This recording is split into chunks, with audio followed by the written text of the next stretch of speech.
Every Sunday morning, the sun shines bright. Grab your favorite mug, let's take flight. With the Coffee Time podcast, we gather around, talking about Colombia, where love is found. Expats share their stories, dreams unfold. In this coffee triangle, adventures bold. Oh, coffee time, bring us together. With laughter and love, we'll face any weather. From the mountains high to the valleys wide, in this coffee hug, we find our pride. From Medellin to Cali, Cartagena shores, exploring this country, we open new doors. Tips and tales shared, we laugh and we learn.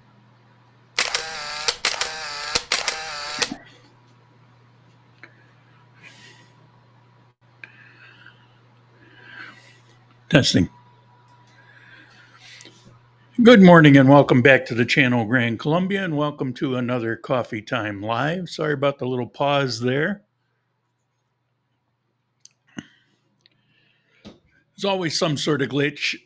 Excuse me. Okay, let me get that banner off the screen. There we go. Because it must be on time. All right. So, topic today is kind of a piggyback to last week. Last week, I said, can you live on $1,600 a month? Well, of course you can, because I am, and a lot of people are. But it's a question because people that are living in Europe or Canada or United States generally, because of the economy that they're living in, look at $1,600 as, well, I can't live on that here. So, can I live on that in Colombia? And so, I answered that question, and you could see, you're not going to be living like a king unless it's a poor king, but you can live pretty decent. I live pretty well on it, depending, of course, on the exchange rate, which is today. What is it today? It is 4,003. It's been running 4,000 all week, so that's kind of nice. I hear that the Fed chairman might resign, and if he does, a new one within a fairly short period of time will drop the percentage, the interest percentage, which means we're going to get a boost in our exchange rate, which will be great. Temperature right now is 75 degrees, high is 79, low is 62. Almost forgot that. And so today I'm going to talk about, well, I got a question I'm going to answer first. And then it's a minor thing, but I'm going to answer it. And then I'm going to talk about the channel. That'll probably be about 10 minutes. I've gotten a fair amount of emails that I requested, and I appreciate it very much. And it's kind of helped me. So I'm going to talk about that. And something new on the channel you may have noticed, a lot of old videos going back 4, 5, 6, 7, 8 years are showing up 24/7 on Rumble. I'll talk about that a little bit. I've got a few news items, and then we'll get to the topic. All right, we can live on $1,600 a month, but you got local people living on $500 a month. How are they possibly doing it? So we'll talk about that. And in the chat, I've got Jukka. Greetings from Finland. How you doing, Mr. Jukka? And Turtle. Hola. How are you, Turtle? And let me look over here. Yeah, there we go. They're showing up. And I'm going to try to do an ad read today. So let's see. What do we got here? First thing was related to last week's topic, cost of living. And I probably should have put it up on the screen because I'm going to paraphrase and I don't want to get it wrong. But essentially, you're saying you only pay 90,000 for your Facebook, but it's fiber optic. That can't be. What's your actual speed? I think I said it was around 500,000, something like that. So I did a speed test this morning. So let me put it up on the screen. My fiber optic internet is 92,000 a month. And there was my speed this morning. Download 673 and upload 751. Now I pay for 300. But then there was some promotional thing, and if you click on it, you don't pay any more a month, but you get more faster internet. And I think it was supposed to take it to 400. So in other words, they just click on it if you want an extra 100. And so I did that. But what once I clicked on that, it just kind of opened it up. So I don't know what the limit is. It seems like it's whatever it is for this building. Because it's always between 5 and what you see around 700, which is pretty awesome. So, I mean, it's a small thing, but inquiring minds wanted to know, and there you go. And sometimes people doubt what I say, which is really weird. Why do you think I say it? You think I just sit around make things up? Because frankly, I don't really care what you think the internet is, but that's what it is. B. Nick, how you doing? Wendia, how are you? I was looking back at some supporters, and you've been there for a very long time. All right, so we did that. So let's see. Yeah, so now I'm going to talk about the channel for a little bit. For some of you, it's boring, but a lot of you that watch have watched for a long time, have a vested interest, are curious to know what I'm thinking. And I'm still not completely sure, but I've avoided looking at certain numbers for a while because I knew that they weren't going to be very good. Now, up until this year, I've had reoccurring contributors, like they'll contribute every month. I've had 37 plus. So it'll go up, it'll go down, but it's never fallen under 37 since COVID.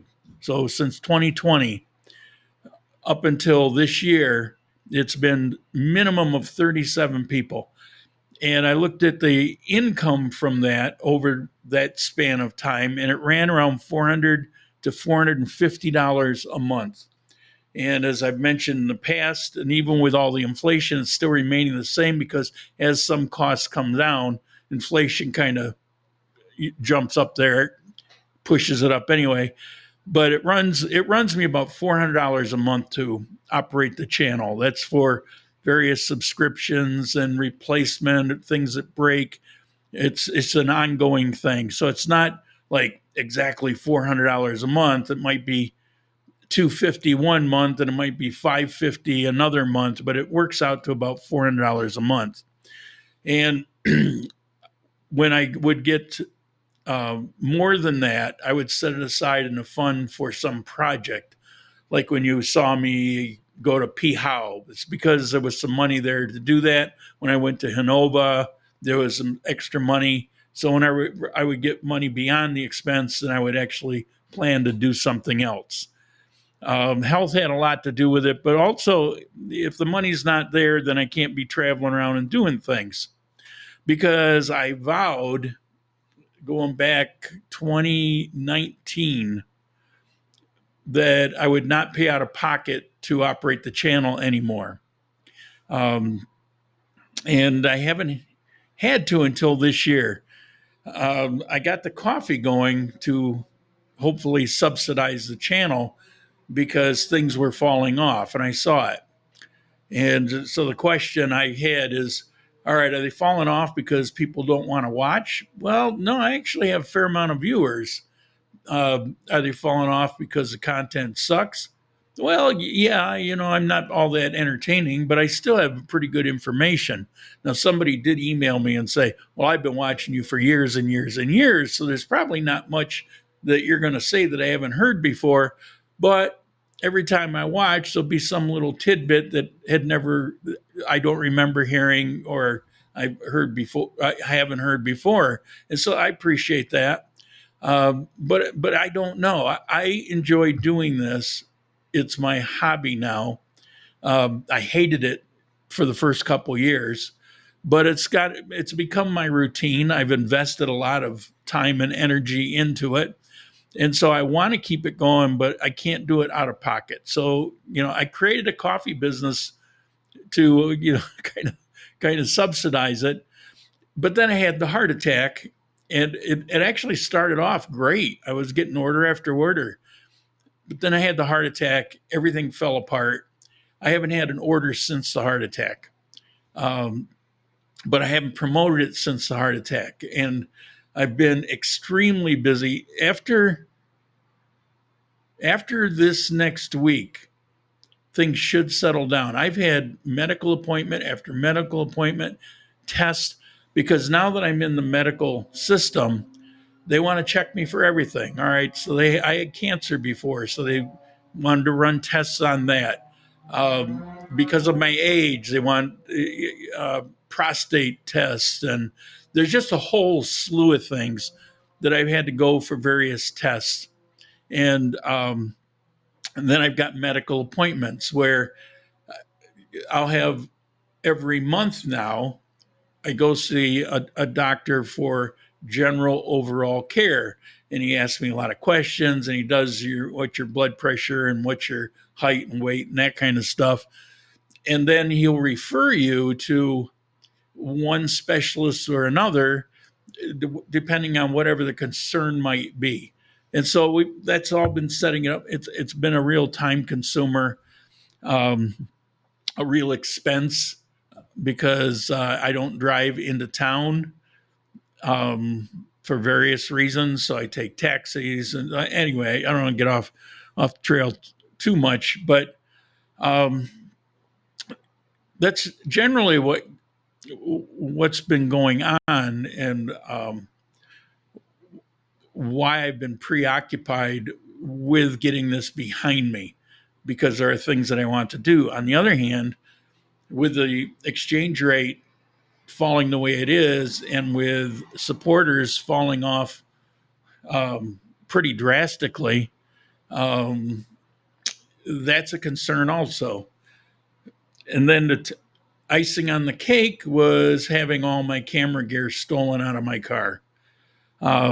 I don't have anybody to blame except for myself, but it doesn't change anything. Camera gear that I worked for years to put together, and it's all gone. And it was all through contributions too. So it was your money, and I didn't take very good care of it because it got stolen. So, that's where we're at. So first of all, I want to run a little clip that I've put together of current contributors, either a one-time or a monthly, from this year. I don't think I missed anybody. I spent a lot of time looking at it. It comes to 16 people. Now, remember, up until this year, it never fell below 37. It went above it. There would be at times 50, 60 people that would drop something in the chat or whatever. This year, it hasn't gone above 16 people. And so let me play it, because I really appreciate those 16 people, believe me. I used this format in the past.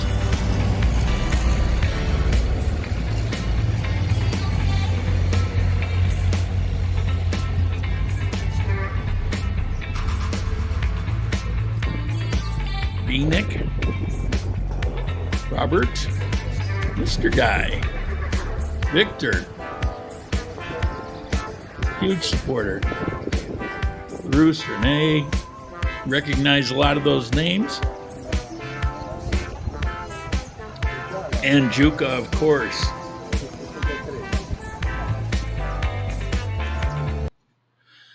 So don't get me wrong. I'm not complaining. I'm trying to understand what I need to do because I want to retain the channel. But when you have such a drastic change, you have to say, what am I doing wrong? What do I need to do? Should I even be doing it? So as I said, I went from about $400 to $450 in the past. This year, I'm running between 150 and 200. So for 6 months, I've been subsidizing out of pocket, which I said I would never do. And then as the peso has changed, I lost over the course of this year, I've lost 1,000,000 pesos a month through the exchange rate. And then I'm taking away another $200 or 800,000. That's almost 2,000,000 pesos a month out of my income that was there in the past.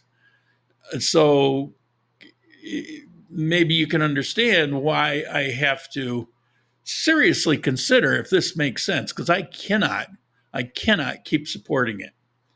And if I stop upgrading, replacing, fixing, resupplying memory cards, things like that, if I cancel certain subscriptions, this channel will change drastically, not because that's what I'm trying to do, but because it'll degrade. Sound will change, video change, a lot of things will kind of diminish. And so I don't know. I'm struggling with it. So I want to continue, but I don't know where to go with it.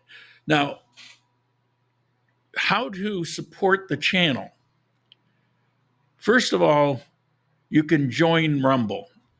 Joining Rumble means supporting this channel directly, because the $5 a month that you join with, most of that goes directly to the channel. Very little of it actually goes to Rumble.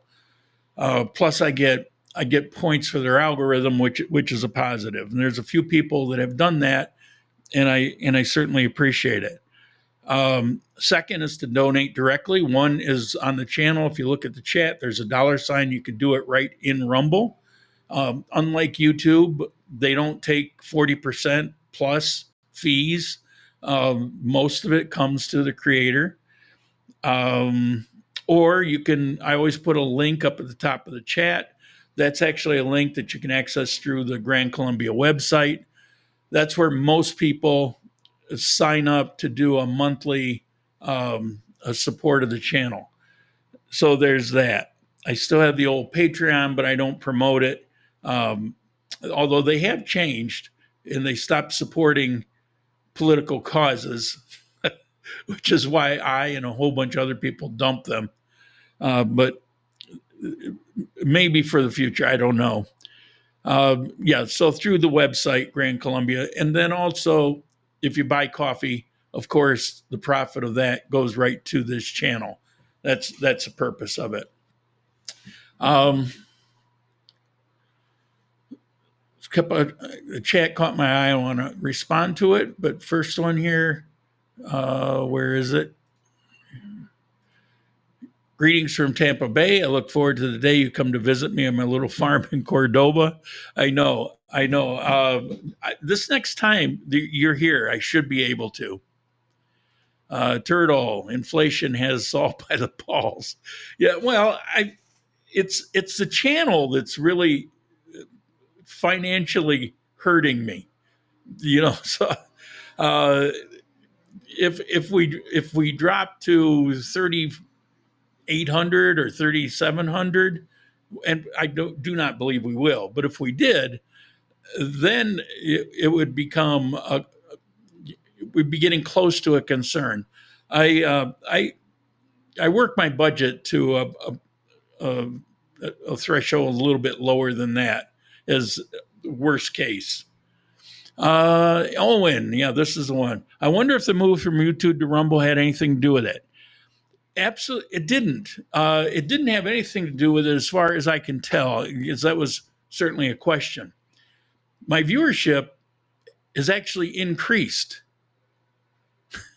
but that was because YouTube was working against me. And it has been for going on 5 years now. YouTube has actively worked to bury this channel along with a whole bunch of other small creators that they did the same thing with. So there's that. And then, I look at the viewership itself, and it's been pretty strong. I have more people live view on most of my videos than I could possibly have on YouTube because they always capped it. And I've mentioned that in the past. So I don't think that's it. Now, I do believe that there are people that said, oh, Rumble, it's too much of a hassle. I'm not familiar with it. Who needs one more app? So I'm just not going to bother. And I think that's probably true in some cases. But I also see that I have more people sign in to the channel on a daily basis than I had in YouTube. So it's because it's open. It's open to people, unlike YouTube, which was, it was a hidden channel. It was, you could say it's not legal, but what are you going to do about it? You could probably put together a class action lawsuit because this happens to tens of thousands of people. But who's going to bother? I mean, I'm not going to take a chunk of time out of my life to try to pursue that. You just look for alternatives.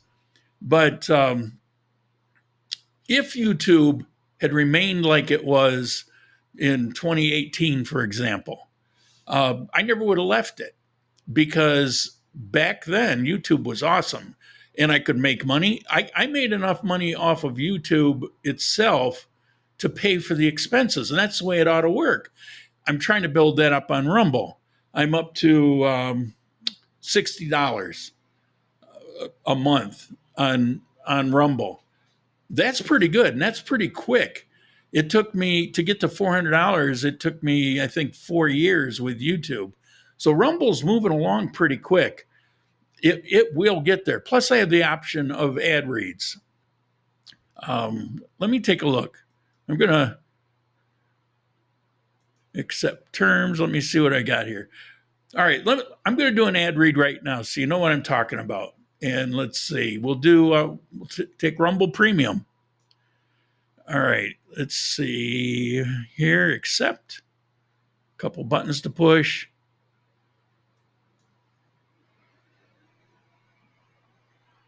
Here we go. This sponsorship is from Rumble, one that is incredibly important to the survival of the company. When Rumble first started in 2013, they built a platform for the small creator. They didn't censor or have biases. They were fair and treated all creators equally. No one thought platforms would censor political conversation or censor opinions on COVID, but they did. Facebook admitted they fell to pressures from the Biden-Harris administration. Rumble did not. They held the line. They're attacked daily for giving us a voice to talk to you. They're attacked in corporate media. They're attacked by governments like France. They're attacked by brand advertisers who refuse to work with them. Corporate America is fighting to remove speech. Rumble is fighting to keep it. Rumble won't survive with brand advertisers. They don't get much of it. Watching our show on Rumble is the most they can ask from you. But if you really believe in this fight, and if you have the means, one major way you can help Rumble survive is by joining Rumble Premium. Join the community that believes in the First Amendment and believes in our human right to free speech. Rumble is offering $10 off with a promo code STUDIO, in caps, STUDIO, when you purchase an annual subscription. Go to rumble.com/premium and use promo code STUDIO.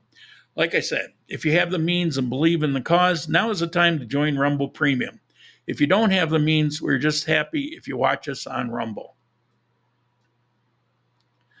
Okay, now that's an example of an ad read. I just read an ad. I will pick up some money off of that. I've hesitated to do them as one, I hate to put you through it, particularly people that are already contributing to the channel. And two, it bothers me because all these ads are active promotions in a way that I'm just not comfortable with.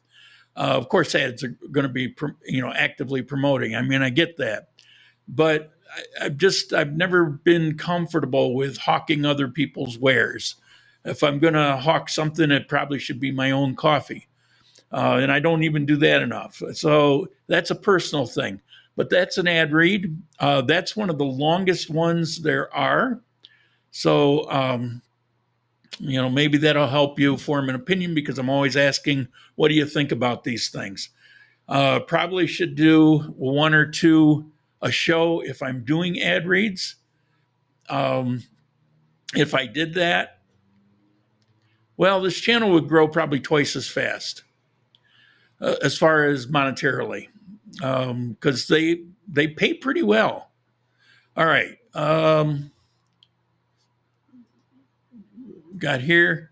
Turtle, I think I missed something. When was your camera equipment stolen? Where and how?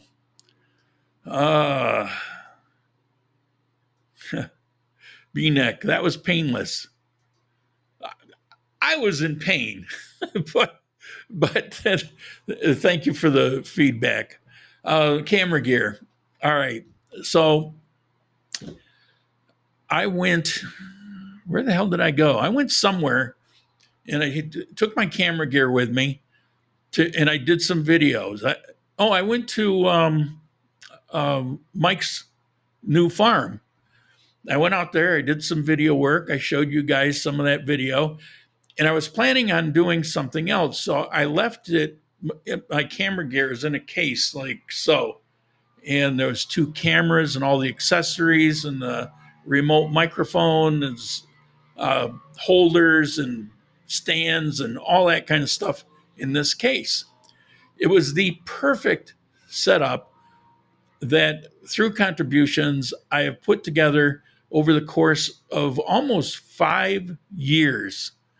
And I'd finally achieved this perfect setup. And so I left it in the car. I have a parking garage. And I locked my car. It was 2 weeks before I got back to my car because of appointments. I was going with taxis, as I said, because they're downtown. I don't drive, or very rarely will drive downtown. There's no parking at half of these places I go. So what's the point? So a couple of weeks later, I need my camera. I'm gonna do something. Where is it? Oh, I left it in the car. Went down in the car. Car was not locked, and it's gone. The car's dark. It has dark windows. The parking garage isn't very bright, so it's not like you can look in the window and see anything. The case is black. The seats are dark. It wasn't even on the seat. It was actually out of eyesight. But I don't know. I must have left it unlocked. I mean, I lock it every single time because the car locks, and then I get out and everything is locked except the driver's door, and then I lock it. And I don't use my key fob. There's a little rubber button, little tiny thing. I guess it's supposed to be secret. And I hit that one time and it locks it. So I must not have. I don't know. Maybe it was, when I first started taking some of this medication, I was pretty loopy for a while. I don't know. But what I know is it's gone. And I added it up. It amounted to, in total, about $1,400 in value. So if I were to replace everything again, it would be about $1,400. And I can't do it. And that's based on bargains. In other words, it'd be something I want to buy. I wouldn't buy it until there was some huge discount. Like some of the stuff I'd get a 50% discount on. That was based on that. If I were to do retail, it'd probably be more like 2,500. I just don't have that kind of extra money. I don't have any extra money right now because of everything I've explained to you. So there's that. All right, what do we have here? Do the ad reads 4 to 5 a show. Oh my God. You won't be bothered. That's my 2 cents. Most people will click out. I would. It would annoy the hell out of me. It already annoys the piss out of me when YouTube has all these advertisements, and now Rumble is also doing advertisements. The nice thing with Rumble is instead of having to pay $20 a month for like YouTube to get rid of them,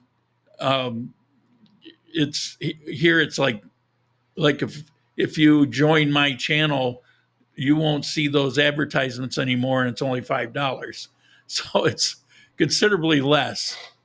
I'm not an expert on the retail side of Rumble, so there may be some other, this Rumble Premium that I'm talking about, that may be something a little different with other perks. What I know is if you don't want to see advertisements on my channel, and if you join my channel, they go away. Turtle, holy crap, thousands gone. Yeah. So it's been quite a year. You know, I went from 37 plus supporters to 16, and I had a couple heart attacks, and then my camera gear it's stolen. So you wonder, why am I reevaluating everything? Well, that's why I'm reevaluating everything, because I have to. I don't really have any choice. I have to reevaluate everything and what I'm doing.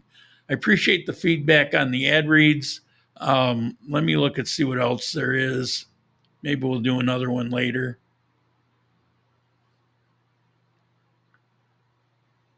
Well, that one maybe. All right, let's get back to it here. All right, let's do some news. Oh, the 24/7 thing. I don't know what you think of it. There's a channel on Rumble called 24/7, but in my channel, if you're a member of my channel or subscribe to the channel or follow the channel, whatever the terminology is, you get notification when something goes live or when something new gets posted. And so a lot of you got notification this week. Now I played with it. There were 3 different streams. The first one, kind of a test run. It worked, but it was something I threw together without a lot of effort in case it didn't work. And so I took that one down. And then the second stream was pretty good, but I wanted more information. So for the 24 hours, I wanted maybe 20 hours worth of stuff on there, and it'll rotate. And so I put that together, and I got thousands of people within 24-hour period of time watch that. And that's kind of a side thing. And it doesn't generate a lot of money, but it generated a little money. So that was kind of cool. Plus, there are a lot of really good informational videos. There are a lot of videos I'm proud of. I went back to like 2017, 2018. By the way, this channel began, Grand Colombia channel. It began in February 2016. So that's 9 years and 4 or 5 months. It began in earnest with specifically planned content related to, at the time, living in Ecuador, moving to South America in November 2016. So there was content, but it became very directed, very focused, aimed to build a channel in November of 2016. So this has been around for actually a pretty long time in YouTube and Rumble. I'm actually one of the early people on Rumble. because I actually joined them 2018, I believe, but they weren't suitable for my purposes until this year. And it's actually been working out pretty good. And it's awesome that I don't have restrictions. It's that's not just hype, that's real. I remember when COVID was going on, I got spanked by YouTube several times. Well, they would take the video down if I mentioned anything. If I even said the word COVID, they would pull the video down. It was ridiculous. What are you talking about?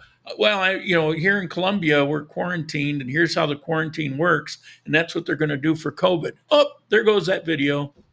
What? What are you talking about? It's just information.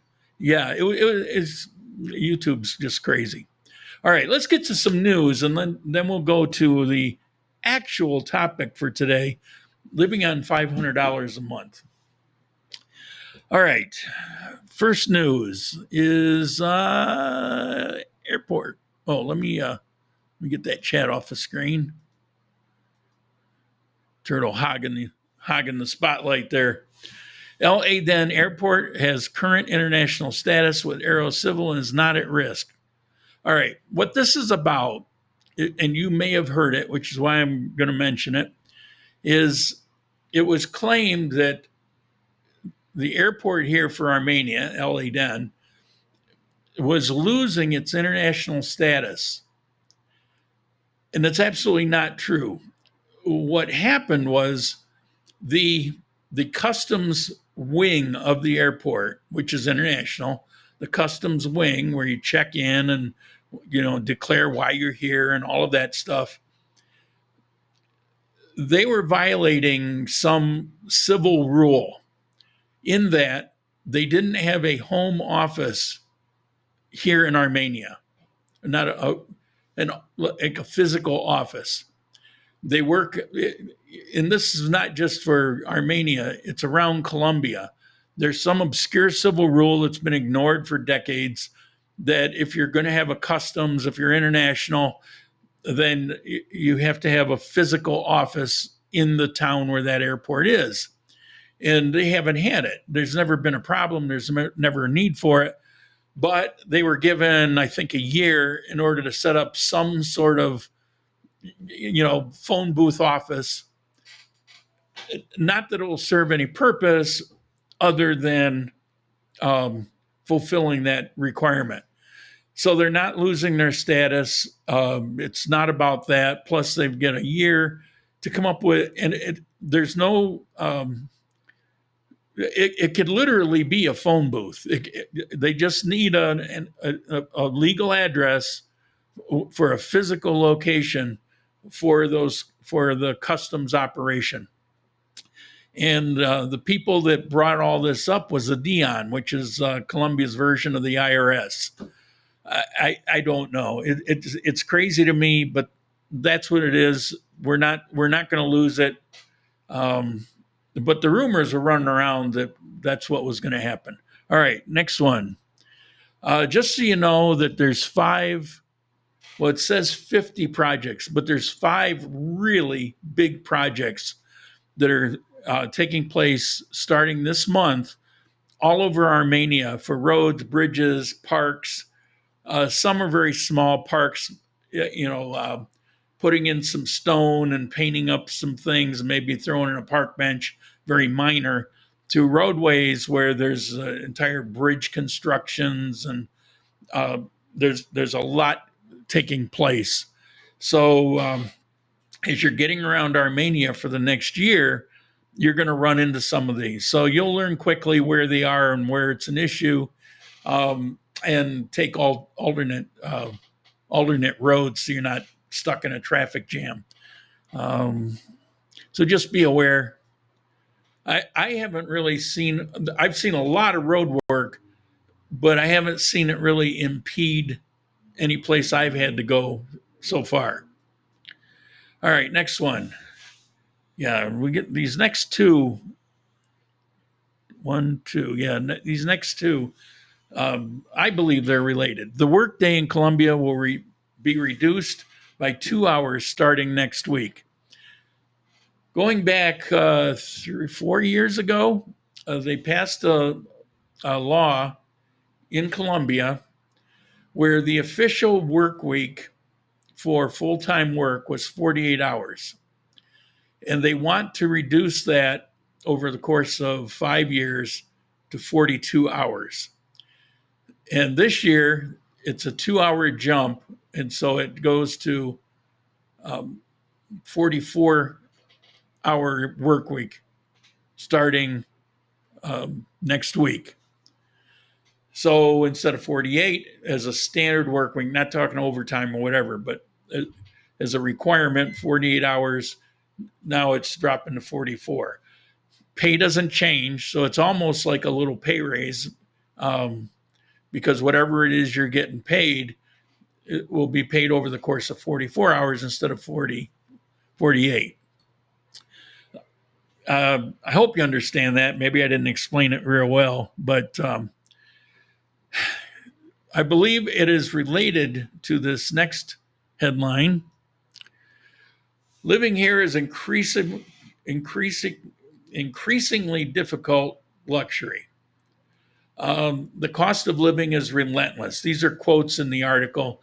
Armenia, the second most expensive city in Colombia. That's a poor translation. It's the second highest inflation rate in Colombia.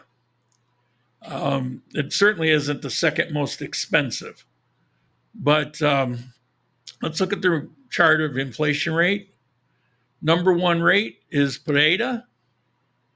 It's at 5.62%.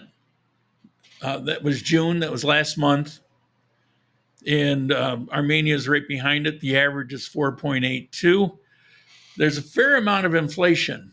And I believe that a good portion of it is related to the change in payroll and hours. So, if you've got less hours being worked, but you have to pay the same amount as a business, you have less productivity, which means you're actually paying more per X unit of productivity.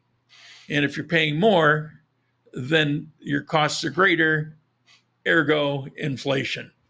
And that's how it works. It's like, raise the minimum wage in the US. They're always screaming, raise the minimum wage, raise the minimum wage. And the minute you do that, costs go up and people lose jobs.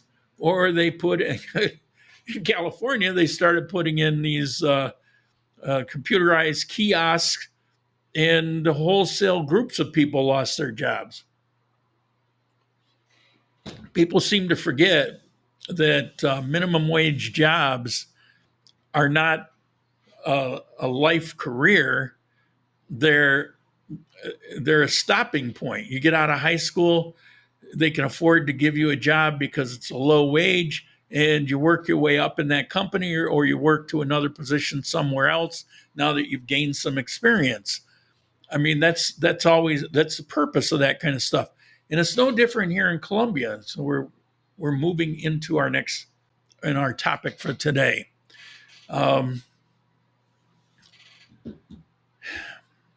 Here in Colombia, you see it all the time. People here, they're all living on $500 a month. Topic for today. But what they're referring to is the legal minimum wage. That's not an average wage. That's not the most wage. That's not, your doctor isn't making $2 million or 2 million pesos a month. How I point this out is, do you really think that if everybody were making $500 a month, that you would have massive amounts of new cars on the highway like we do? Or that we would have massive amounts of very expensive high-end shopping malls in every city in the country? In some cities like Manizales, you got 7. In Medellin, I don't even know, what is it, 13, 14 big, new, modern malls because people don't have any money? There's such a misunderstanding by people from the outside that look in and make a lot of assumptions, and they hear, well, the minimum wage. Well, to get my visa, I had to have more than the minimum wage. So it's like 2 million pesos or something like that. No, the minimum wage category, the entire purpose of it for government is to establish a base dollar amount in order to figure out how to do fines and permits. So if you do something wrong, it might cost 3 units of minimum wage or 10 units, or to get this visa, maybe you need 10 units of minimum wage, things like that. I think to do a retirement, you have 3 units of minimum wage, which now would be up around $1,500. When I came originally, I think it was around $800. So there's a legal purpose for it. And you have a lot of people in Colombia that get minimum wage, but most people actually don't. Most people get more than that. Now, it won't be wages like you see in the United States because we have a different type of economy. Things cost a quarter of what they do in the United States. So I mean, that's one of the benefits. If you're here with income from the United States in living in this economy, you've got a windfall benefit because the economy itself is on a different level. But within the economy, things are proportional. So in the United States, they say your rent or mortgage shouldn't exceed more than a quarter or a third of your income. You can apply that here. The rents that are available here, for example, in Armenia, can amount to a quarter to a third of that $500. All right, so there's a couple caveats as I go into the actual topic. One is location. There's variations depending on where you live, what city you live, what part of Colombia. Some parts are more expensive than other parts. Pereira and Armenia seem to be topping the list in inflation last month. So that can have, some effect on pricing. So location. Number 2, people here in Colombia pretty much all have family. And the family helps smooth the bumps. So let's say in a family, here in Armenia, you've got 5 people. But you also have family in Pereira, not too far away. And maybe you got some more family in Cali. If somebody in the family has some big disaster, the entire family gets together, not necessarily physically, but they get together to discuss what can we do to help them through. The family will carry. Unless you burn the family, burn the bridges, which doesn't happen much here. Family is survival. So, and in that family, maybe you got 2 unemployed. Maybe you got 4 people making minimum wage. Maybe you got 8 people that are making double, triple, quadruple the minimum wage. And so the first place they look is within the family. So if I got extra money, well, my cousin needs a boost. Now, it's not going to work that way for every family, but that's a general concept. And in general, that's the way it functions here. The society is very dependent on family. So take that into account as we talk about this. Yeah, and I already mentioned the minimum page isn't an average, it's minimum. Average is a whole different dollar amount. But today we're going to talk about the minimum, the $500.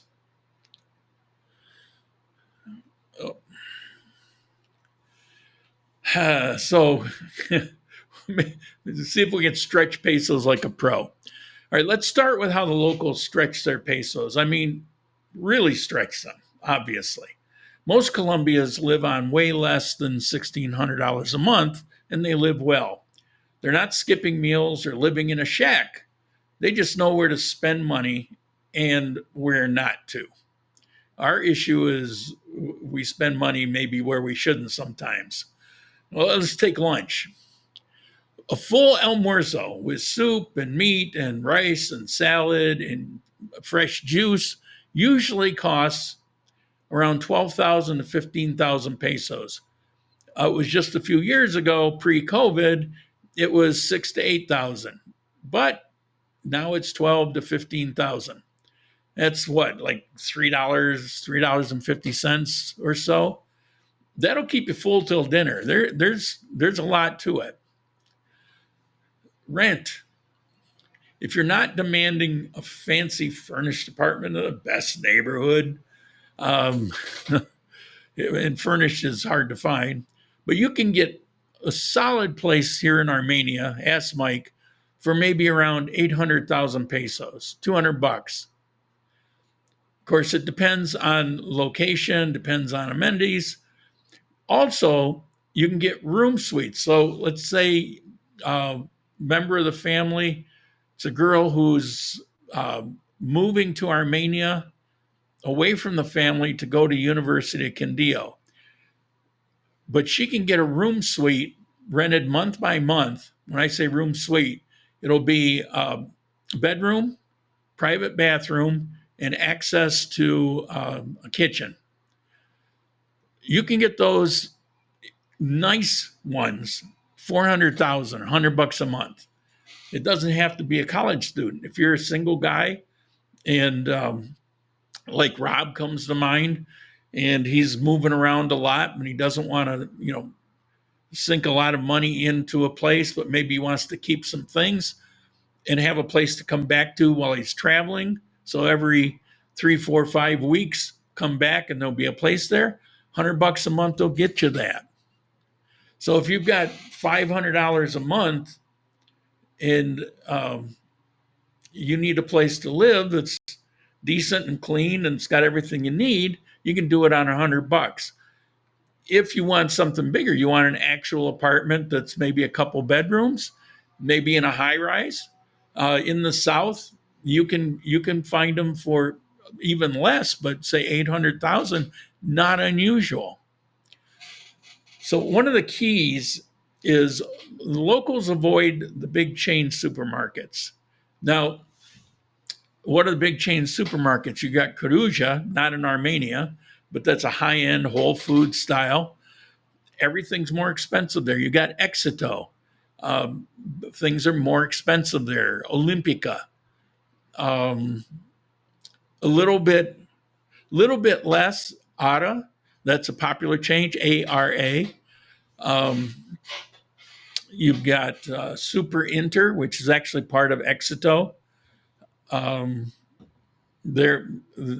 They're everywhere, but their price is about the same.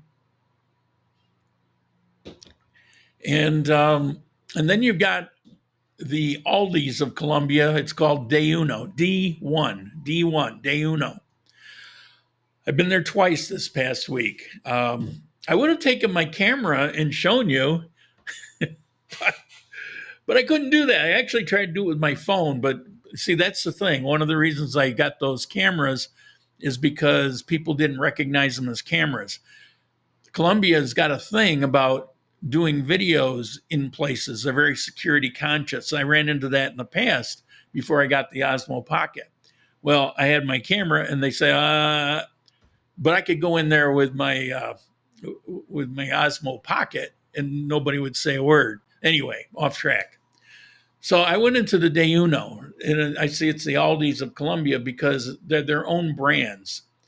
And I look, and some of the things, it'd be like in the US, they're cheap, but they're, like, for example, I picked up a jar of spaghetti sauce. Let me look at that. And I don't know the stuff that was in it. It didn't look good. It also was very sweet. Here, if things have above a certain minimum level of sugar or some sweetener in it, it gets a big stop sign, huge on the package. to say, hey, you got too much. It'll be salt, sugar, or saturated fats, I think is the other. No, not saturated fats.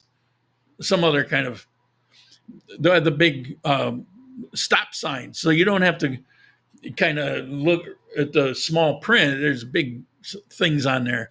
And this had a big old too much sugar in this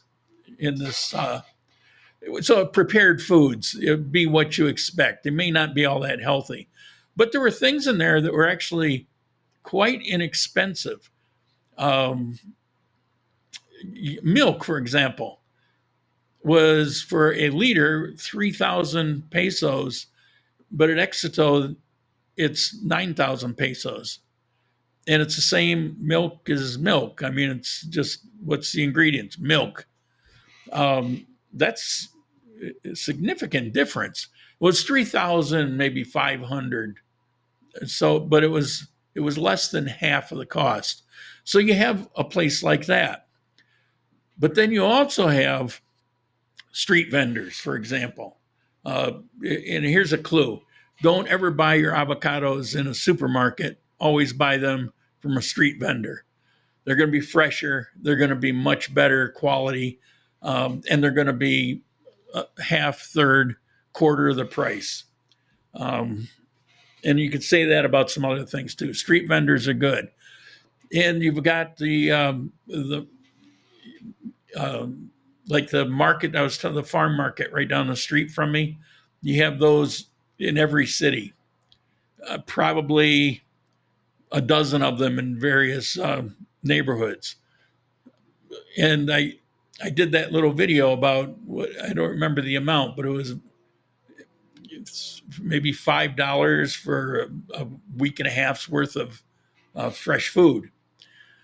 So they're going to shop at these kind of plazas or places. They're going to buy meat from the meat store. They're going to get cleaning stores at the Barrio Tienda, which is selling like dirt cheap stuff. It doesn't get cheaper. Sometimes the quality is not very good. Sometimes it's even better, particularly when it comes to fruits and vegetables.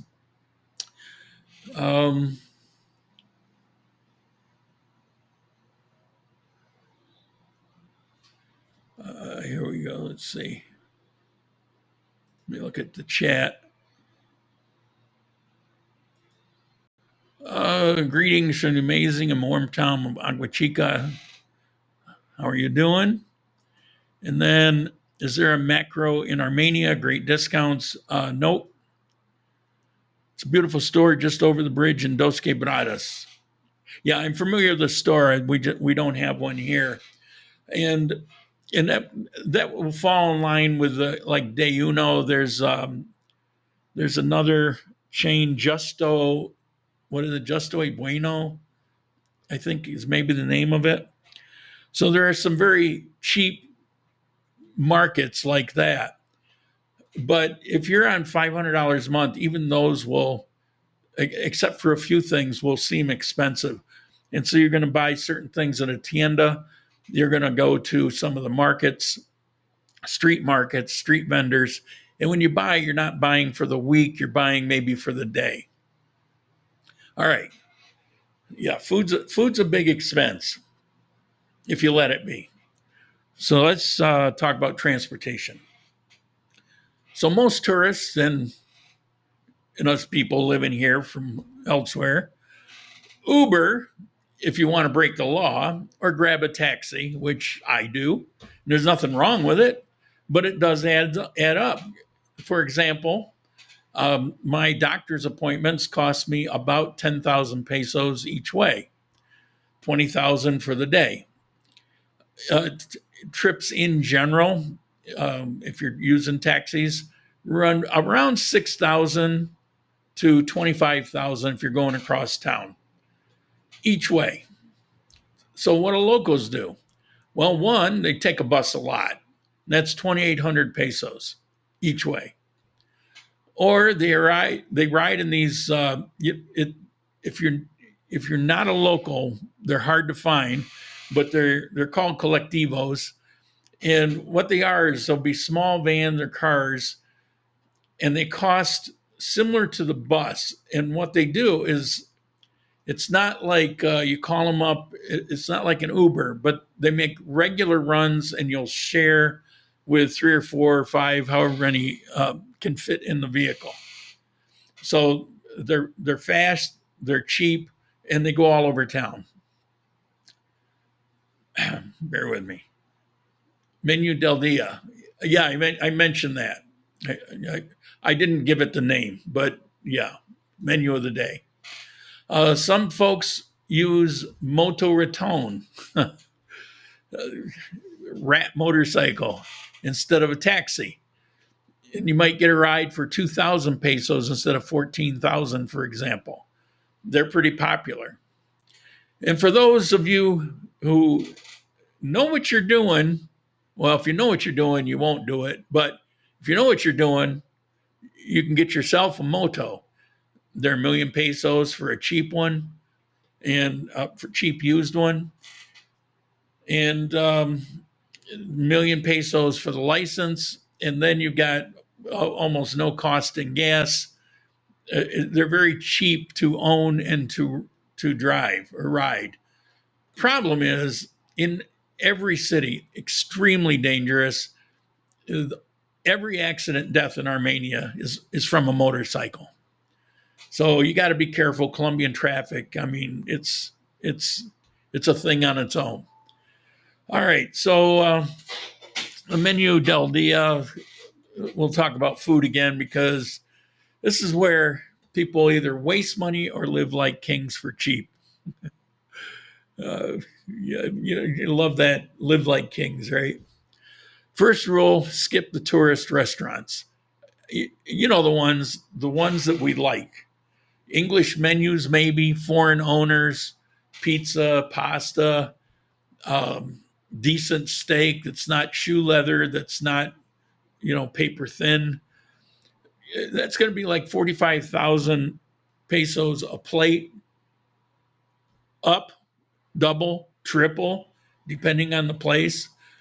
Sushi restaurants, there's some here in Armenia. We've got a lot of beautiful restaurants, beautiful decor. I mean, they would rival a place in New York City. They're just really stunning. But you pay for it. Not like New York City, but if you're looking at making $500 a month, you visit one of those and you just, you blew a good portion of your budget. Locals eat, as I mentioned earlier, the menu del dia. And if you go off the main streets, you can find them even still for around 10,000 pesos. That's 250. I mentioned earlier, 12,000 to 15,000. That's really out, on the beaten path. On Main Street, that kind of thing. But if there'll be these little small places, you'll see a little sign with a door open and stairs going up. And if you follow those stairs up, you'll discover 3-4 tables, and the abuela of the house is cooking up lunches for people and charge them maybe 10,000 pesos. So those are usually homemade. They're usually really tasty. Those are usually the best ones. And it'll fill you up for the day. Then maybe you only want a snack at night. So you can grab a coffee and a snack and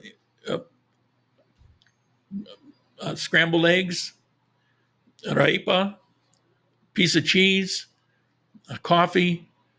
You can pick that up for 5,000-6,000 pesos, and then you have lunch for 10,000 pesos, and then you have a snack for maybe 4,000 pesos. 20,000 pesos, eat the entire day. 20,000 pesos is what, $5 to eat for the entire day. Getting the picture? And I mentioned the markets like the Mercar in Armenia. That's the big public market.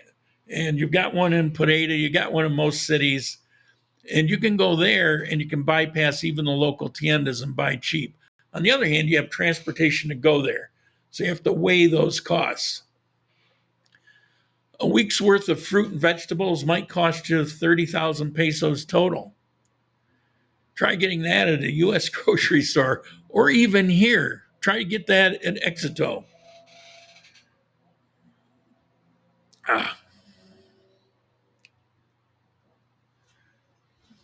Sorry. Every week. But I never have a problem except when I'm doing the video and it degrades. I'm convinced that it's because I don't use my voice enough during the week. It's probably not good to be silent for 6 days. All right.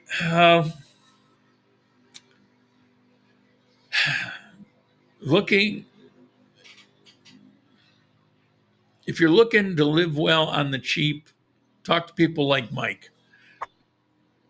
Clothes. Now, Colombians, very stylish. They're very concerned about their clothes. But if you're on $500, you're not shopping at the mall. You're going to hit places like a Septimo Cielo. Those are discount warehouses or local designer outfits. Or ropa usado, used clothes, thrift stores. You go to Facebook Marketplace and there'll be people there that are hand making clothes, dirt cheap. Facebook Marketplace is a big source here for people. Plus, on Marketplace, you can get secondhand things like used refrigerator, used stove, used washing machine. You can pick up a washing machine used, but only a couple years old, a basic model, but works fine for $30 to $50. As a matter of fact, you can furnish an entire apartment for under 2 million pesos. I furnished my first apartment without all the connections for about 2 million pesos. That was with a refrigerator, washing machine, living room furniture, dining room table, bedroom bed, second small bed, and then various odds and ends, dishes and things like that. So you can do it if you're looking for the bargains. Now, vacations.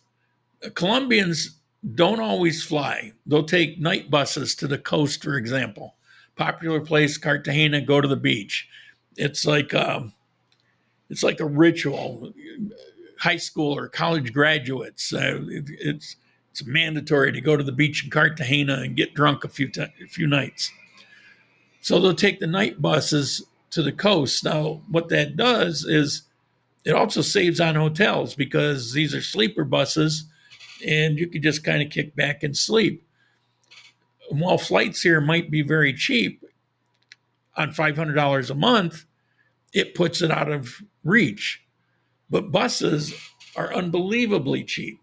Plus, they try to go off season. They look for apps like Red Bus or Pin Bus because you can find deals. You buy ahead of time and you can get, as cheap as those buses are, you can get 50% off if it's maybe 2 months from now. So you don't have to spend like a tourist to live like one. You just need to think like a local thinks. So would we want to, me, want to live on $500 a month? Hell no. I know exactly what it's like. I have friends. I've lived here long enough. I see it. Without those extra things like family to pick up the slack here or there, the locations that you have to live in and the inconvenience of what that would be. And frankly, if we're from North America or Europe, we're spoiled a little bit. It's like, why can't we have a nice dinner out once a week? Well, $500 a month, you can have a nice lunch out in a menu of the day place, but it's missing something that we're spoiled enough to want. Now, it doesn't mean you have to have a ton of money to live a great life here. But if you use some of these things that I mentioned today, incorporate that into your life, which I've been doing out of necessity recently, hence the visit to the Day Uno, plus the farm market thing is not a coincidence. I'm hitting those places. What you can do is ease up on your budget a little bit, so you got room for the peso deflate or inflation and inflation in general. so, um, so that's why I hope today is useful for everybody, because I'm finding it to be this information for me to be very useful. I've known these things for a long time. I do them sort of now and then. I'm actively working it right now because I have to. I have no choice because I'm locked into my car payment. I'm locked into my rent payment, and I'm getting hit by inflation. For example, my electric bill is twice what it was a year ago, as well as everybody in town. So, you got to do something. I was already living close to the edge. Well, I got to back up from that edge. Now let me look, see if there's any other ad campaigns here. Blockbuster Health. All right, let's take a look at that one. And then we'll go for questions or any kind of chats that we got going. Okay. Hey, everyone. Tired of paying outrageous prices for your medications while other countries pay a fraction of the cost? President Trump just signed an executive order to fix this problem, but why wait? Blockbusterhealth.com is already offering Americans those savings right now. We're talking up to 80% off. Damn. 80% off the same exact medication you're already taking. Same brand, same quality, just fair prices. Whether it's Ozempic, insulin, or other prescriptions, Blockbuster Health connects you directly with licensed pharmacies that offer international pricing. Do you know about this? I didn't know about this. No middleman, no markup, just honest prices. Call 1-888-350-1353. Read it again. 1-888-350-1353. Or visit blockbusterhealth.com. Americans shouldn't have to choose between their health and their wallet. Check it out. That's pretty awesome. I could have used that not too long ago. All right. We got here Plato Executivo. Yeah, the executive play. Tommy, good information for living when you want to get some money saved for something special. Yeah, even if you're not up against it. What Mike has done, as you guys know, lived in the South, and he's watched his money, even though his retirement isn't any worse than mine, but he's been very careful with his money. Now, I'll see other people that are opposite. I know several people that have 2 retirements, and together they're huge. $4,000 and up a month, which is huge here. And they buy the most expensive furniture, they buy artwork, they buy Mercedes and BMWs to drive. They can do it and they can afford it. And I've asked, don't you worry? And they said, yeah, I'm in my 60s, I'm in my 70s, and I worked my whole life. This is what I work for. I don't want to worry about it. I want to live this kind of life. I've never been able to live it before. So you have that, and you have the ability to do that. And then you got the opposite side of the coin where you got Mike, where you never know what's going to happen. And my retirement's not that big. I can live well on it, but I can also live decently and actually save money, put money back for a rainy day. So, and I'm not Mike, but I do things in the past. I've done those. For example, I'd say I wouldn't buy equipment until I'd find a great sale, like 50% off. There's a lot of things in my life that work that way. I need XYZ, and I'll shop or look for a particular level of discount before I'll buy it. So I'm cautious. Well, now I'm much more dialed in. As a matter of fact, I'll probably exceed Mike's frugal ability here soon. Exido success. Congratulations. A key word you used was spoiled. Yeah, but it's the right word.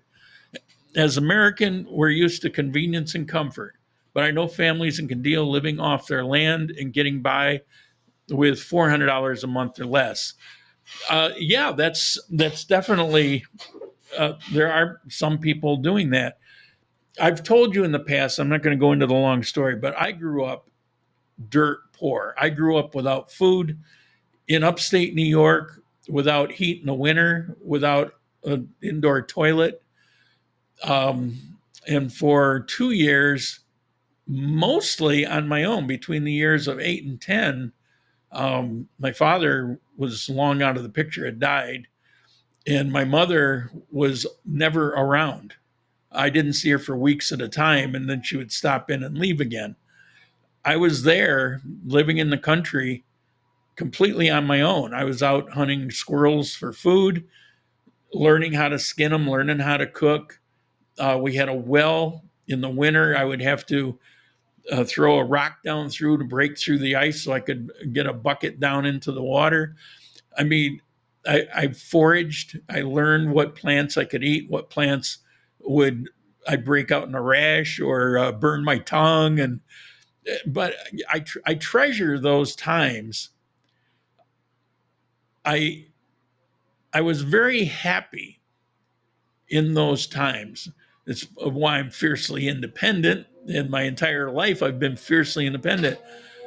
But being poor or making do or living off the land, it's not bad for you. It's good for you. And so through my whole life, I've allowed myself to become spoiled, but I've never forgotten the fact that I'm allowing myself to be spoiled. I allow myself a particular luxury, but to this day, I still carry certain things. When I go shop, I look, my cupboards will be full. My freezer will be full. Whenever I have money, it goes in there because I never want to be starving again. And so you never know what's going to happen. So you keep stuff for emergency. You keep it back. Stuff that you don't eat on a regular basis. You know, maybe I don't eat bags of dried beans or, certain flours or thing. Maybe you don't eat that on a regular basis, but you keep it back for emergency. But yeah, spoiled. I know many people from the US that don't know anything else, that they think they're roughing it, if they go to the Dollar General store, so, and I make light of it, but it's how you, if that's how you grew up, that's how you grew up. It doesn't make you less of a person, but it would be good if you have an open mind, don't condemn others, look at people that are poor like they're lesser, and it's not the case. And I used to hate that. In those days when I was poor, I had clothes that didn't fit. I had sleeves that were like to here. My shoes looked like swim flippers, and I'd have holes and patches, and I'd go out in public and people will whisper and look at you, and this was back when people were nice. Back in the day, society was nicer. But I learned early on, they don't understand.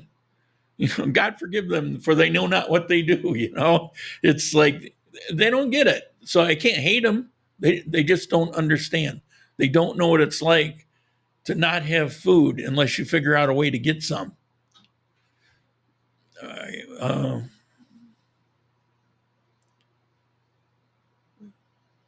there we go. Puts everything into perspective. Those people are the happiest I've ever met in my life. When you're poor, you're not carrying burdens. Everything that you have is what you have. And you're not carrying, you don't have cameras to get stolen, so you don't have to stress over it for weeks afterwards. I beat myself up. And when you're poor, you don't have a camera. Your life is stress free. You only have a handful of things that you need to attend to, like food, like warmth.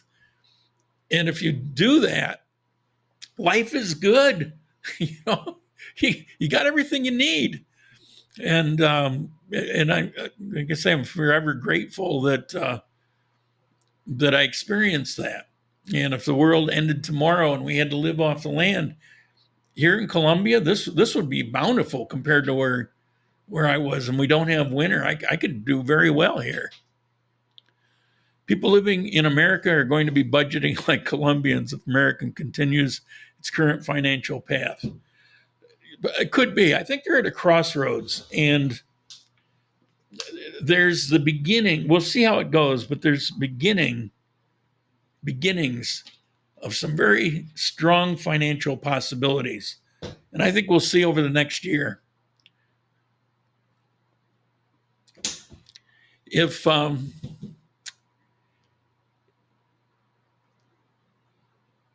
If the U.S. reverses a lot of its expenses, that's wasted. We all know it's so much wasted money. Even if they nibble at the edges of that, if they bring in money, they're calling it, tariffs or whatever. But if money is coming into the treasury that way, if the GDP does substantially go up, even though they lowered taxes, there'll be more tax money. That's the way it always worked. It worked with Kennedy. With the tax money, with the tariff money, with all of that combined, you could see it headed down a much healthier financial path. But the temptation of Congress to see that money and want to spend it might be too great. All right, went 20 minutes over. So I would like to, you can add in the comments here or send me off an email. Let me get to the emails. Banner. There we go. What do you think of today's topic? Do you think it was useful? Do you have any comments? Do you think I'm crazy? I got a lot of negative feedback from new channel watchers, and I'm guessing most of them were in Medellin, about how ridiculous is it that you did a video on living on $1,600 a month? Of course you can. Well, yeah, that's pretty much what I said. And it was based on $1,600 a month because that's what I'm living on. So, but they're like outraged, and that's why I'm doing the $500 a month, because that's the minimum salary.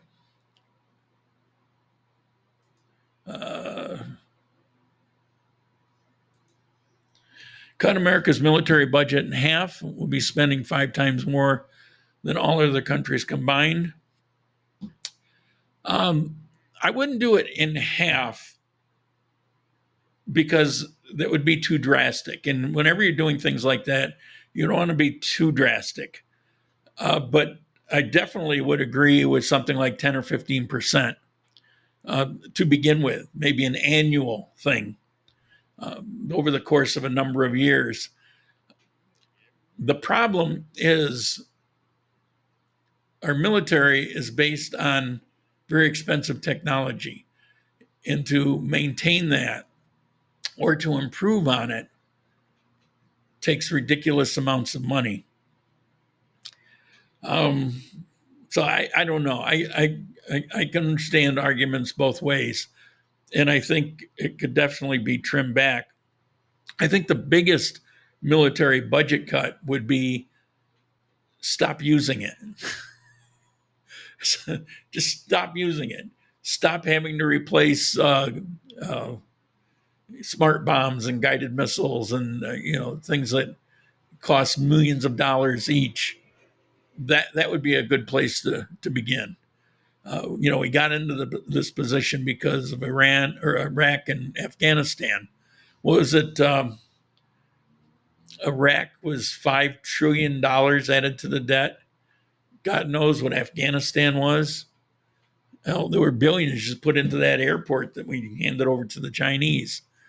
So, when I talk about cuts in general, there's so much wasted money in that government. We all know it. I don't even know why that's a political conversation. It seems, well, people screaming bloody murder because they want to cut out on all this stupid stuff that we've known about this our entire lives because things will come out about it, but nothing ever happened. And then they finally get in and try to do it. And now you see this endless bunch of lawsuits. Why isn't everybody on board this stuff? Everybody should be for cutting this stuff out. So, military, I wouldn't disagree with it just because I don't think anything should be off the table. Except, of course, my Social Security. I'm just saying current admin is increasing it to 1 trillion. Yeah, you're right. But you have to look at why. Military budget that was used to sustain was used on that huge, the two things, the Inflation Reduction Act, which wasn't that, and the Green New Deal thing. Those two things within a couple years, a lot of that money came out of the military budget. Having been in the military, I know what it's like when you run out of spare parts for your helicopters, for example. It's an issue. You can't just, it doesn't work that way. People's lives are at risk. You still have things that you have to do. But to cut back, like I said, maybe 10% on an annual basis, that's one thing. But you can't go by scalping it for a few years without replenishing what was scalped. Think of it this way. The oil reserves, the national oil reserves, they were full in 2019. They're completely depleted now. But they've got to be replenished. And I'm sure that they will when oil prices get to a certain low level, when the interest rates, all of that, when the planets align, they'll replenish it. It's the same with the military budget. You can deplete it, but eventually you have to replenish certain amounts of it, just as a practical sense. But I'm with you as that shouldn't be off the table.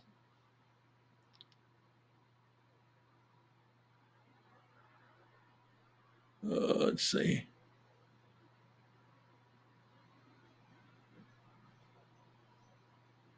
The next one. Let's all remember today marks a miracle 1 year ago. It was an attempt to take President Trump's life. By the grace of God, he survived. Here he is now serving as our president. Some people say that. So much for Doge. What a disappointment. I don't think so at all. The only disappointment is people wanted to make it political. But the purpose of Doge wasn't to specifically make the cuts. It was to identify where these cuts are needed. And that was something I don't think was ever explained very well. I only saw it one time explained decently, and it wasn't by anybody in the administration. But it was to identify certain things and to implement them over the course of a few years. And they're doing that. They're up to what was it, 30 billion a month now? That's over 300 billion a year. But because of the politics, you're not going to hear, it's going to be painted in one way or the other instead of, what are the actual numbers. But that could very well escalate. When they're talking about, it could be as much as $1 trillion. You got the impression we're going to cut $1 trillion tomorrow. Over the course of the year, it could get up to that. We'll see. Some of it's going to take time. Sorry for the political comments. It's all right. Everybody but those who are making money hand over fist, those people are really upset. Those never touched or identify the enormous waste in the military-industrial complex. I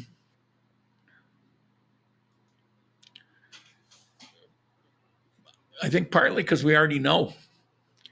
Also, the idea of Doge wasn't to come in and be like a new bureaucratic branch of the government. It was to come in and implement an ideology of, if you're a department head, if you're the head of the Navy, to build into that cultural structure the idea of saving money, whether it's the Department of Education or you name it, whatever it is, to build that in. What you're seeing is department heads going through, identifying people that have jobs that got it because we got a cousin, but not because there was actually anything for them to do.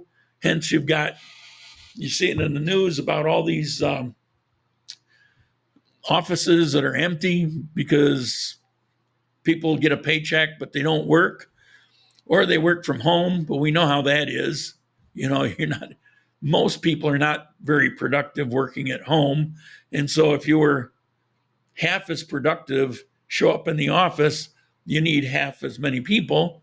You're taking all of this stuff into account. Over the course of time, as that ideology sinks in, hopefully you'll see those continued reductions. So far, it's working. But I don't know. We'll see.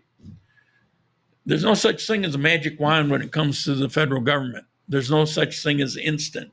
And there's no such thing as somebody who can just decide. It's funny, you see, we don't want a king. Well, if we had a king, these things would happen overnight. And I'm not advocating a king. What I'm saying is there's no worry about it. Those things aren't happening by caveat. They're not happening at the wave of the president's wand because he has to go through legal channels, and he does. And so it was a day march on we don't want a king. The whole thing was ludicrous. There's no king. There's no chance of a king. There's no reason for anybody to have even said that. And I have several Democrat friends who feel alienated by people that are doing those things. It's anyway, I'm out of voice, out of topic, time to go. You guys think about some of the things that I said. I need your assistance for a final decision. I need your support. And I'll report what those 2 ad reads did for me next week. Ciao.